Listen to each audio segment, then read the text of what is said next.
Rekaman penghancuran pengangkut personel lapis baja terlacak M113 Angkatan Bersenjata Ukraina ramai beredar di media sosial Telegram pada Rabu 3 April 2024. Disebutkan dalam keterangan unggahan, peristiwa ini berlangsung di wilayah Kharkov.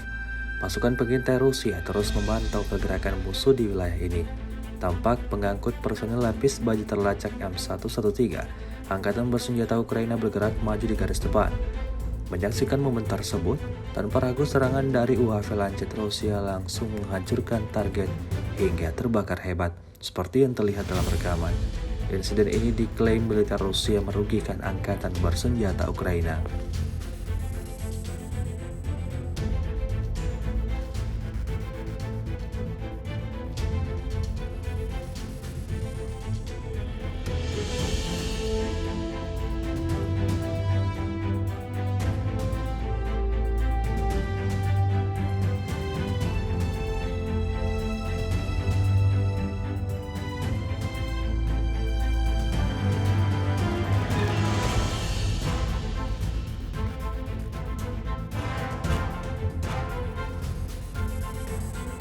X sekarang menghadirkan lokal menjadi Indonesia.